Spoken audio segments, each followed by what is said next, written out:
What's up, you guys? Alright, it is just after midnight on the 31st of January now, about a quarter to 1 a.m. I think somewhere around, yeah, right around a quarter to 1 a.m. local time. We are on westbound Interstate 10 in Texas, heading in, towards San Antonio. We've got the weigh station right here. It's in between Luling and Seguin.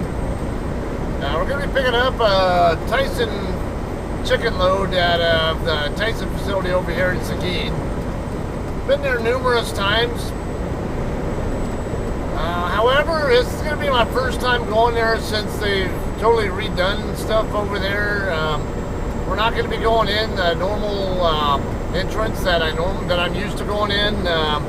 Nowadays, they're making drivers go up the side road to the west of the facility and come into a kind of a new guard shack over there. It sounds like a pretty difficult one from what I understand from other drivers. I guess the street that you use to get to and from the guard shack is only really wide enough for one truck, not two, so that can create a challenge there. And then I guess the turn in and out of there or something is also on the difficult side, at least from what I'm hearing.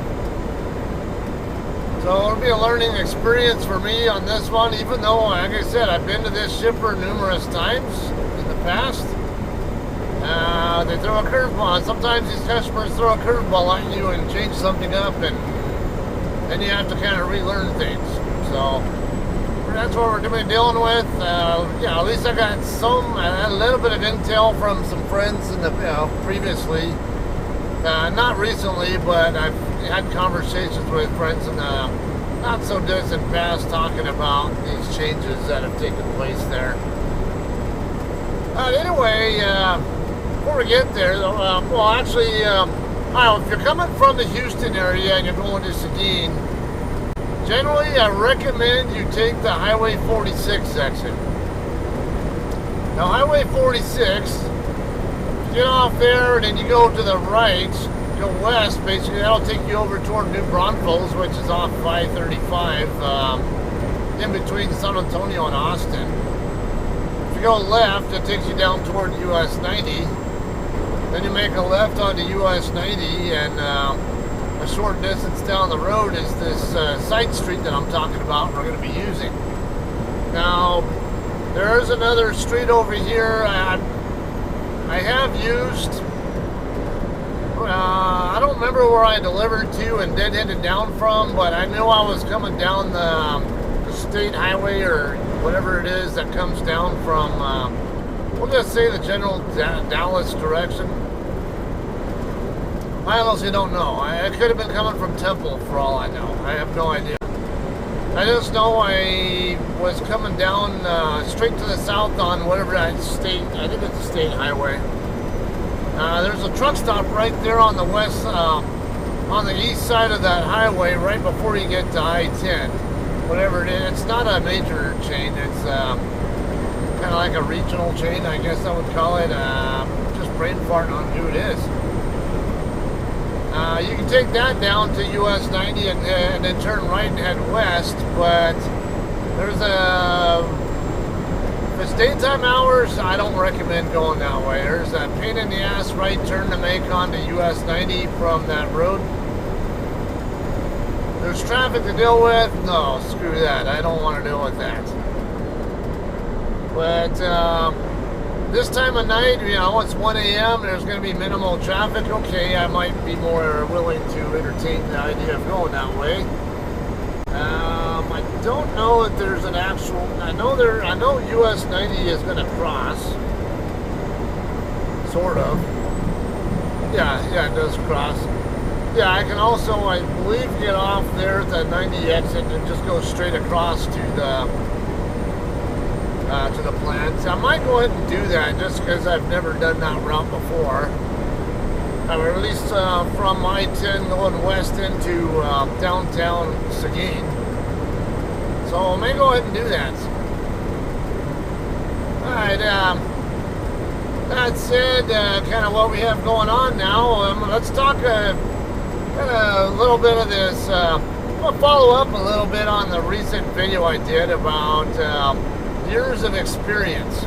Doesn't always mean that you know what you're talking about. You know, it can definitely help. It can absolutely help, but at the same time, it can also be a problem. So, there are a few different reasons why sometimes experience is not such a great thing, and one of them is because sometimes philosophical changes take place. You know, that might render your manner of your school of thought obsolete. You could also have technology changes. You know, where like running on paper logs versus running on an OmniTrax unit. You know, when truckers first started using these things, and a lot of drivers were still mostly used to using. What am I seeing? Are they on an on-ramp or are they on the overpass? I couldn't tell. Okay, yeah, they're on the interchange there. Okay. All right. Anyway, a lot of truckers with experience were so used to running on paper logs.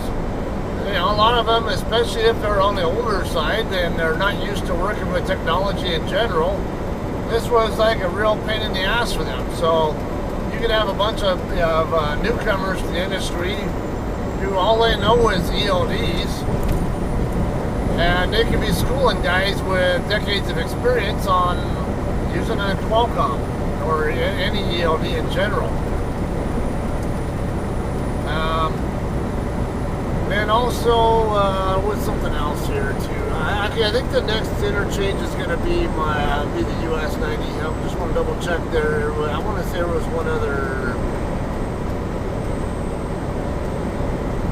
Yeah, also criteria can change as well.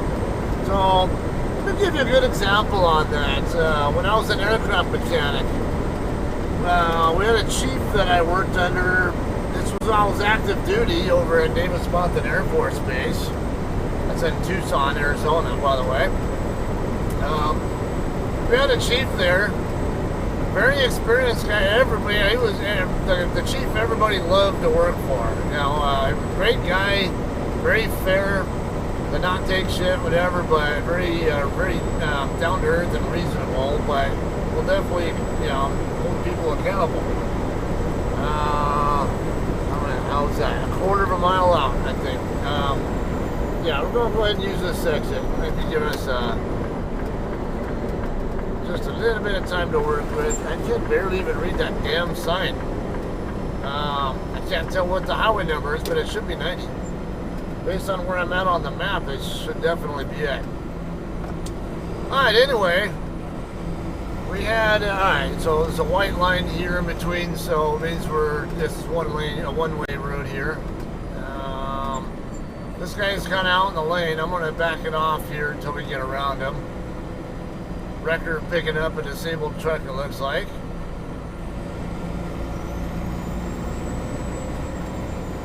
Okay, so anyway, we had this one day that, I was working on DC-130 aircraft there.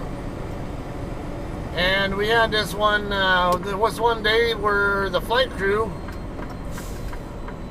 they found a problem with one of the main tires on the aircraft. Now, it had like some fabric showing, whatever, and they didn't want to fly the airplane, but okay, I wasn't working that aircraft, but I had heard about it. I think I was working that day, but I just wasn't working that aircraft. Whatever the case, though, they tried to tell the flight crew, well, this is within limits. It's serviceable. If you don't want to fly, that's going to be on you. That'll be you're going to have to take an ops cancel or an ops late or whatever, not a maintenance cancel or late. So, but they ended up bringing it up to our chief, and our chief tried to say, "Oh no, that's an out-of-service condition there. It's a grounding right up there, a problem there, because he was going by what his prior experience with aircraft tires was. When he was actually the one out there turning wrenches, doing tire changes and stuff like that, that really was the criteria that was accurate. However, the criteria changed between when he was turning the wrench and when we were out there doing it. What would cause that? There are any number of things. It could have been tire technological changes that took place, or it could have also been from, just the philosophical part of it. Once you have so many fabric layers you can go through before you really absolutely have to change the tire. If you want to go through like one layer, basically, then you can change the tire so it can be recapped. But if you get past that first layer, generally it cannot be recapped. So then you just run it until it's at its actual what you call maximum wear limit. And yeah, we're coming up on the highway I was talking about right here. This light coming up. If you're coming from the right over here, now when we get up to this light here, this is where I was talking about where the pin in the S turn is. Yeah, I think it's that intersection.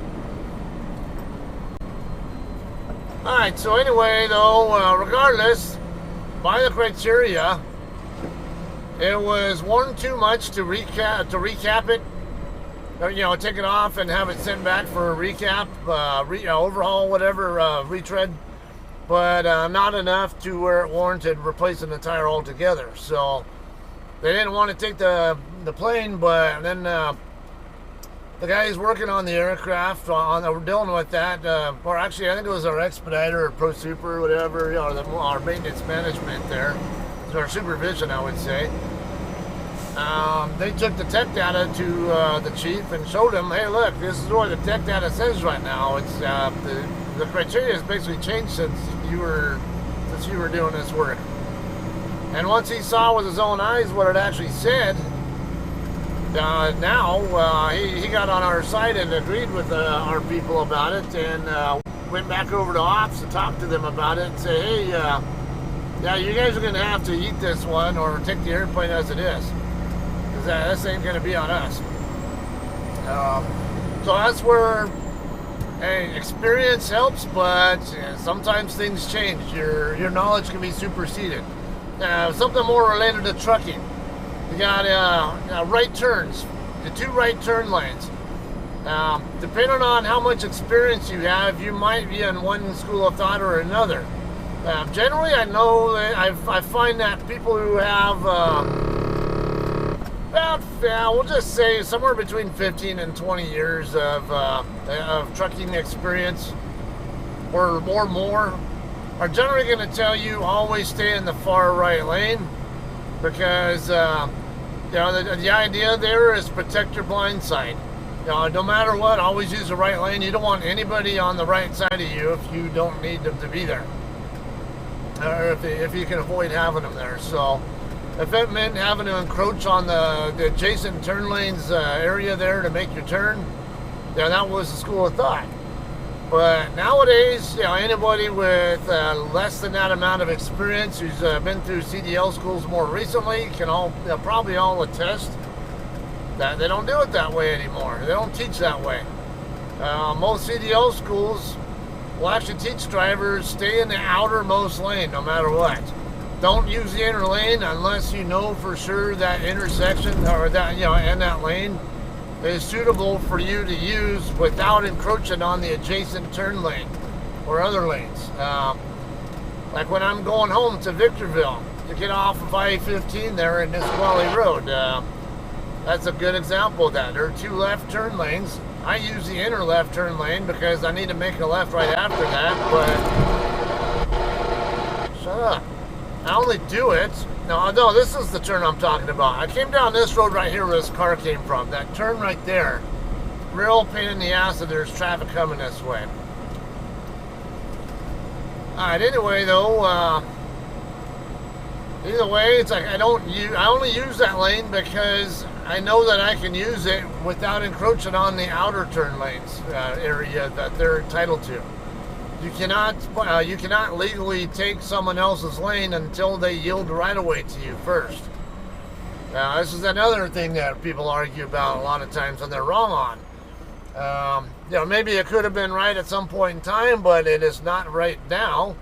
You know, where, hey, I need your lane to make my turn, and a lot of drivers have this mentality that that you have to give up the right of way if it's your lane. But no, that's not. That's totally inaccurate.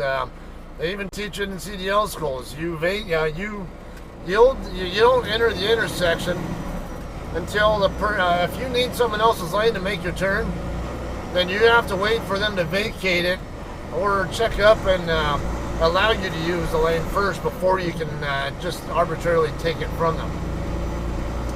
Otherwise, you can get a ticket for it. If you have a mishap where you sideswipe another truck or somebody in the adjacent lane, and every cop I talk to, or I've even talked to a couple of drivers who've had these kind of incidents, and find out where, you know, if you two trucks making the same turn from adjacent lanes, and one of them hits the other. All right, yeah, we're getting pretty close here. When the cops show up, they're going to give the ticket to whichever driver encroached on the other person's lane. So if you're in the inner lane and you can't make your turn without going into the left lane there, and you hit them, you're the one getting the ticket. And you'll probably lose the case in court too on the civil side as well. So that's one of the occasions where things have changed. All right, right here is the Tyson plant. Normally we enter right here, but my understanding is we're not using that entrance anymore. We're supposed to use this Lawson Street right here, I think. Trucks entering and leaving highway. Ooh, this looks like a doozy of a turn here. Maybe not a doozy, but let me make sure my tandems are going to clear. I don't know if that freaking mirrors, that camera's not helping me at all there. The night vision lights on there are not very helpful there. Oh, okay, so it's going to just come straight in there, it looks like. Now, if nothing has changed at all, I should be dropping my empty right here up against this wall right here next to us.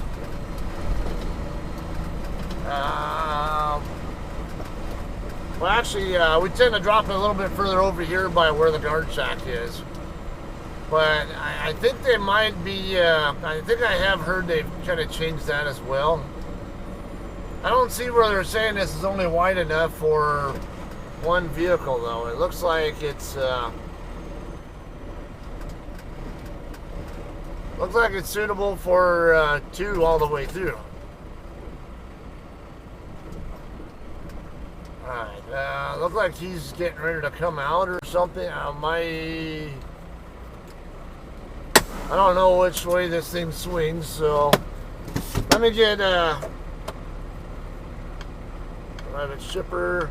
Alright, let me see my arrival, get checked in and all that, and find out how the process has changed. Okay, guys, so bad news, my load is not ready to go yet, and from what it sounds like, it's not going to be ready until much later today. My drop dead time is actually at 4:45 or so this morning, which is about 3.5 hours from now. So they are running pretty far behind, it sounds like. It's pretty rare for me to have to wait for a load here. I think all the times I've been here, I think I can only really recall one time for sure that I had to really wait. I'm going to probably drop it right over here next to this Tyson trailer.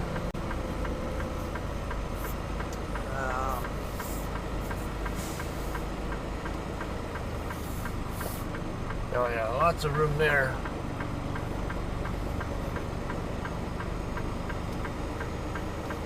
Not so much that I can quite do a straight back, so I'm going to go ahead and just do as much of a 45 as I can. Come on, you gonna creep or not? This truck does not like to creep.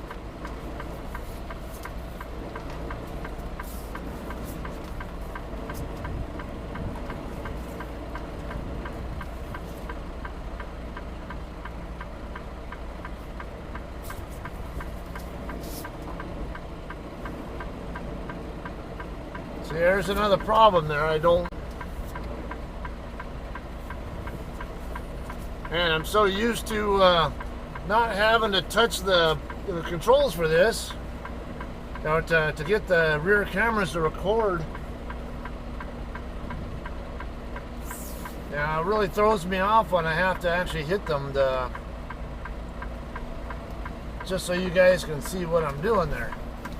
Alright, I'm going to get this thing dropped, and we'll tell you what we're going to do from there. Alright, oops, let me release my kingpin first. Alright, yeah, it's released.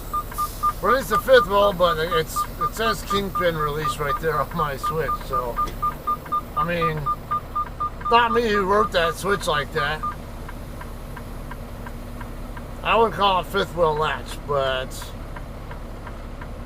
let me... You have 6 hours and 54. Shut up. Alright, we're going to PC Bobtail. We'll just pull away from the trailer now. Raise our bags back up. Get that utility light off. Okay. We'll come back out the same gates.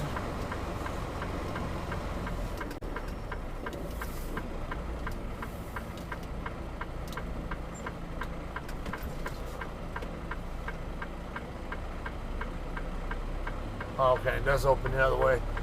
I didn't pay enough mind to which way it closed on the, I mean, it opened up on the way in.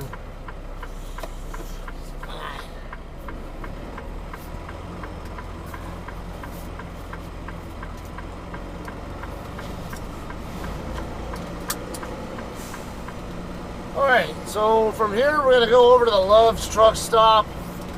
See if I can find a spot, an area there to park in.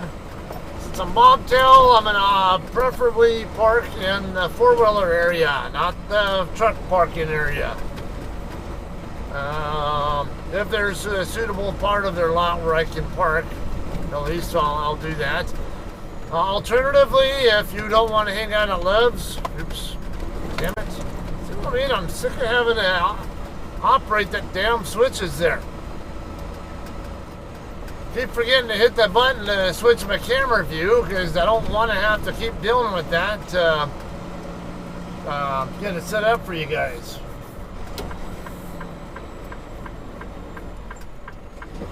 Okay, anyway, alternatively, if you don't want to hang out at Love's, there's a park and ride lot off the highway, off the eastbound Highway 46 exit. Now, Highway 46 is this this red light right here. If you go to north on 46 or west, I guess you would call it. I don't know. Right on this side of I-10, there's the service road. Basically, the eastbound service road. There is a McDonald's over there. The McDonald's actually has some parking available. And on top of that, right across the street from McDonald's is a park and ride lot, and it's very common for trucks to park in there, especially Bobtail. Alright, now I have a couple different ways I can go to get to the Love's. I tend to use 46 a lot myself, but there are times more recently I've actually been just standing here on 90. And that next, I think it's that next light up or something, make a right. And that's it's a slightly shorter trip up to there. You still got to get on the 10, but it's only one exit to deal with.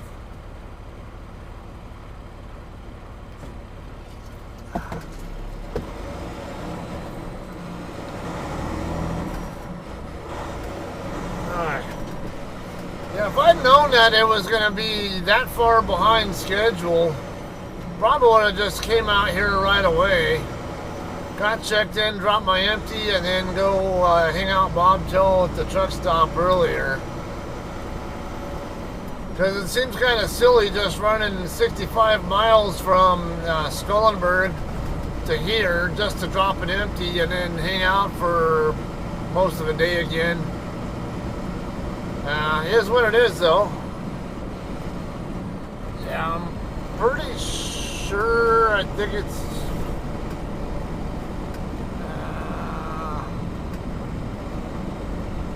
Yeah, I think it's this light coming up. Trying to figure out what this turn is here. No, this is definitely not it. Yeah, it's this farm road coming up right here. I can make a right turn here. And that'll also get me up to the 10 freeway.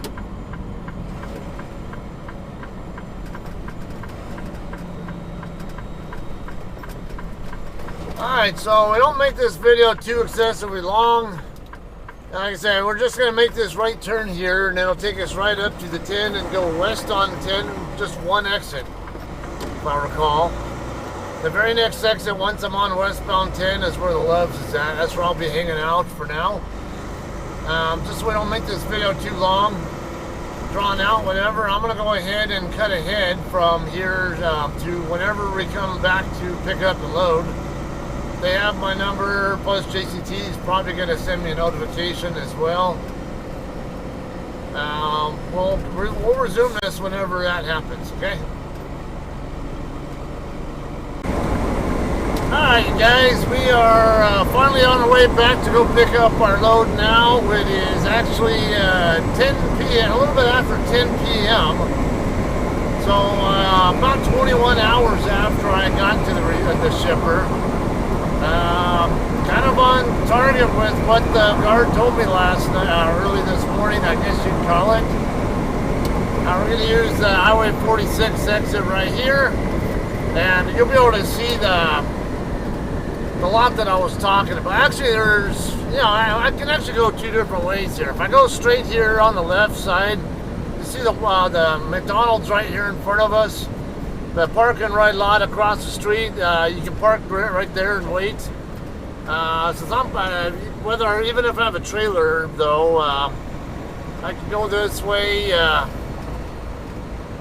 it's kind of like cutting a little corner there. I see there's some parking available here as well. The red light you see up ahead is Highway 46. Going to turn right on there, and then the very next street down will be Highway 90. I want to make sure I don't overrun the street that the guard shack is on, though, Lamont or whatever that L street is. So I want to make sure I'm on the map and to be sure I'm not going to overshoot it, being that it's dark. Hopefully I don't need it anyway, but.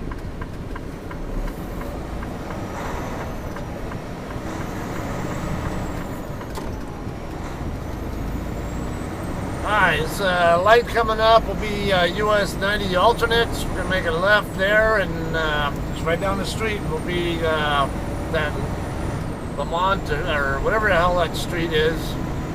Turn left onto it again and get back to the shipping to the guard shack. Now, Tyson has not called me yet themselves. However, JCT, the dispatch did send me a message saying that they got an email from Tyson saying it's ready. So, knowing these guys, now, here's a problem with these kind of pickups. Even though they have my number and they're supposed to call me up, generally speaking, I cannot rely on them to actually call me. They usually are good here about calling, but I have had times at pickups, numerous times in the past, where they were supposed to call me but didn't, and the only way I found out that my load was ready is to follow up myself. And you know, the shippers normally aren't going to care if you are. Right, they're not going to care if you are not properly notified by the guard shack. Generally, it's on you if you fail to follow up and you don't get back to the guard shack in a timely manner. Because if that makes the difference between on-time delivery and a late arrival, they'll still try to pin it on you. Unfortunately, so it's best that you always do what you can to follow up regularly, even if it annoys the crap out of the guards. Is this my... No, I think it's... I'm not used to making this turn here on the... Okay, now I see the street that it's... I see the sign for it right up there. I was just concerned about overshooting it. It's right next to that wall there for Tyson.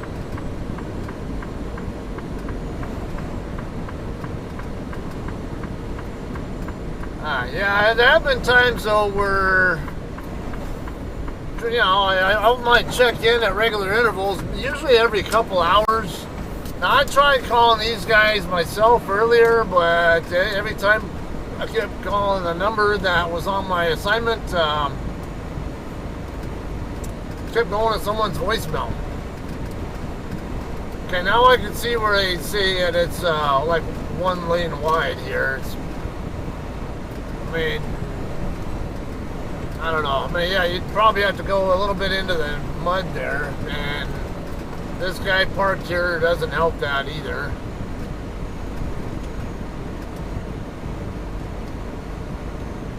So there's a possibility when we get in here that the load will not, I mean, they might have the load done, but the guard shack might not have the BOL yet. So I'm going to go ahead and stop right here and double check. Check in with them, because if they haven't called me yet, there's always that possibility that the trailer is sitting here, but they don't have the bills. We'll find out here in a second.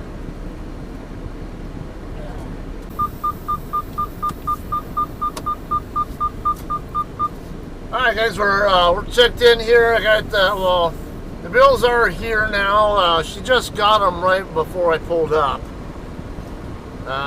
So now we're just going to come get the trailer. I just saw the back of the trailer sitting over here. We're looking for 6327. Don't really have to look for it because I already found the back end of it sitting there when I was walking back to the truck after checking in. So, attention, a new important message has arrived. it is going to be a heavy load. 40,490 I think is what it came out to. So, and it is going to California, so I'll definitely have to make sure the tandems are, let's see, oh there it is. I was like, why am I not seeing it? It was one of the ones with the chrome corners on it. Normally JCT trailers normally don't have chrome corners on the header board. Now the newer Hirschbach spec trailers do, but it's not common to find chrome corners on the front of the trailer on JCT spec trailers, which this one is.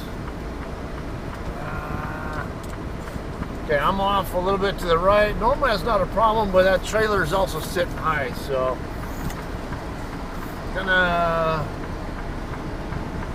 it's definitely. Yeah, I'm going to definitely high hook if I'm not careful there. So let me change my status to, I don't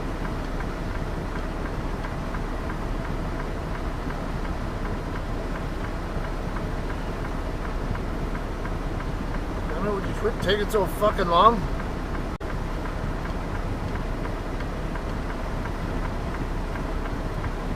Raise my airbags up and hopefully that'll get it up high enough where I'm under it. Yep, I got pressure there.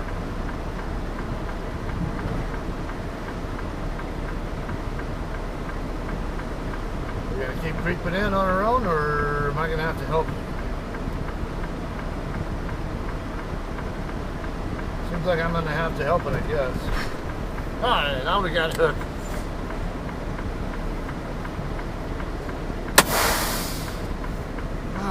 Alright, so usual routine here. I'm gonna do my pre-trip. Make sure everything's hunky-dory and head out of here in just a second. Alright guys, we are done pre-tripping. Got tandem slid where I want them and the load lock installed. Now let's get on the scale and get out of here.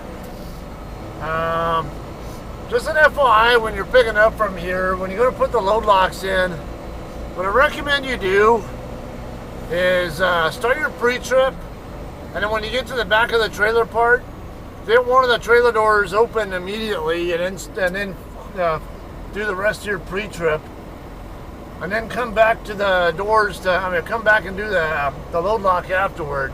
Because what happens is they use carbon dioxide in there.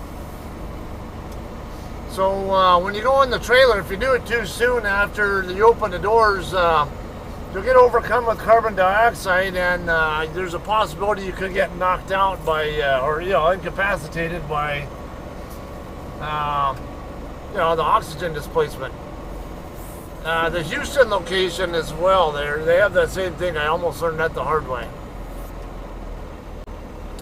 Okay, they don't have axle scale capability here. Not too big a deal. I can always go to the Loves. I need to go there anyway and get some fuel.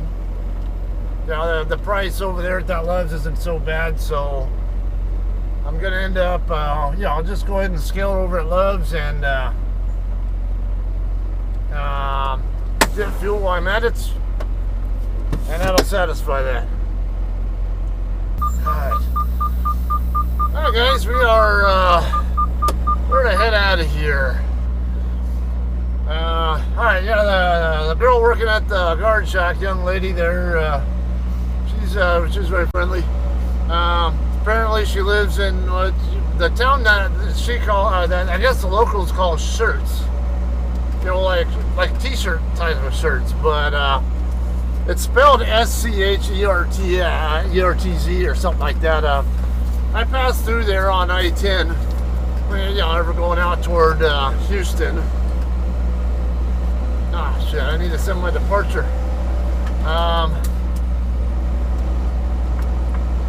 Let me just get out of the way here real quick and then I'll send it. Just want to be out of the way. But anyway, I was kind of joking with her about how, it's always kind of funny how people pronounce things different ways, because normally when you see the word, the letters SCH in a word, it's supposed to be pronounced ska, not sh. But I'm like, I learned something new. Alright, it is 22:45. And we'll send our loaded call when we get through skilling the load at Loves. We'll not keep you guys, we'll not hold you guys up until all the way to Loves, but that's what the plan is. Just a couple exits down and you're there. But anyway, that's a Germanic word, if I'm not mistaken. And now I'm no German speaker, but generally, like I say, any word that starts with SCH, normally when it's pronounced properly, by whatever the native language is. Oh, now I can actually get a good view there with that.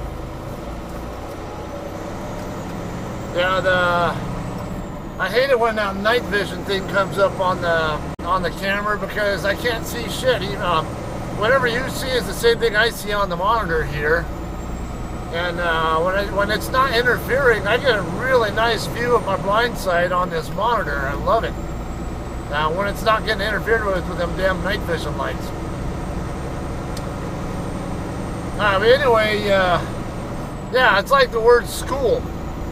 School is spelled S-C-H-O-O-L. And it's pronounced ska, not sh. So if you follow the same linguistic rules of what locals call that word, or a lot of other places like Schitt's Creek or whatever, then you should be pronouncing school shul, not school. So it's kind of a funny thing there. It's how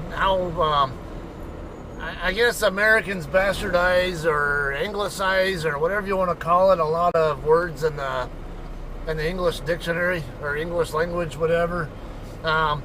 Those of you guys who are my friends who live in the UK or whatever, how do you guys pronounce those words? Or actually better if you're German or maybe Austrian or Dutch or whatever, anybody from those Germanic language areas.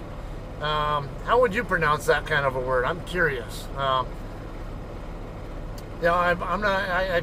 I don't know. I call it kind of funny. I'm not going to criticize somebody for how they pronounce stuff, but don't be upset and don't try to correct me when I try to pronounce it the proper way, which should be an SC, not an SH sound.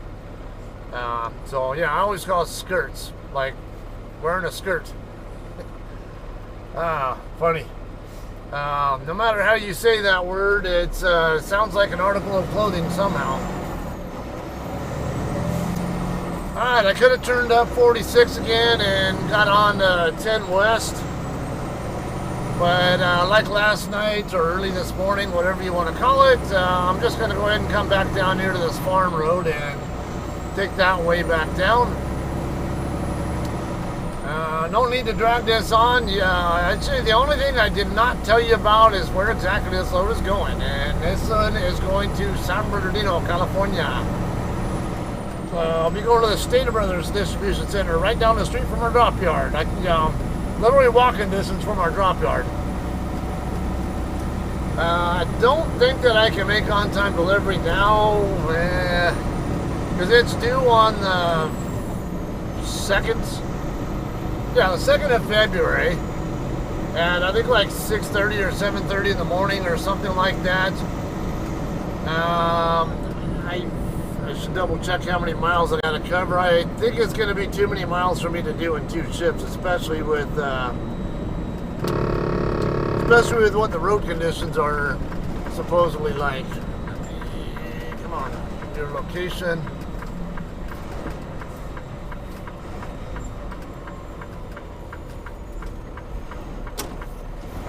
How long are you going to stay in 11th gear? Alright, never mind. It was 11 miles an hour.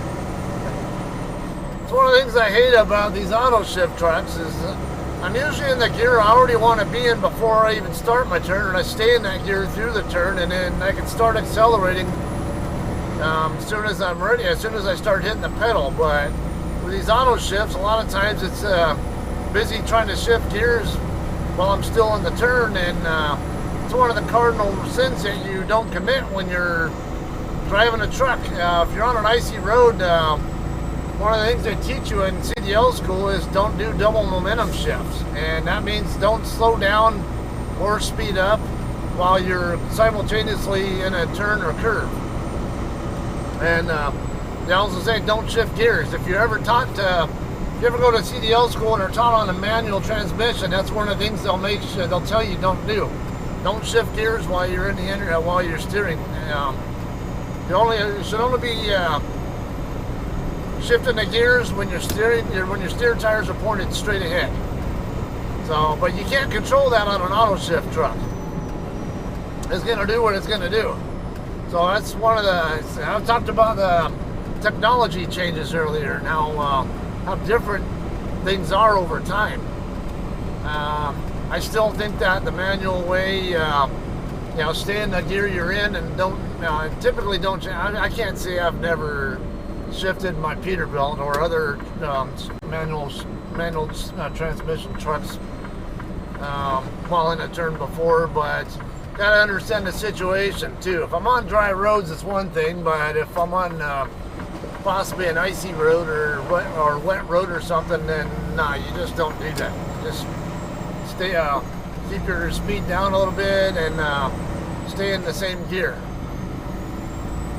You might see when I did that delivery in Reno not too long ago, a few weeks ago, I came into a right turn a little bit too hard coming on after I got off of 395, and Actually ended up in a little island there, and luckily didn't do any damage to anything. Luckily didn't get stuck either, but came close.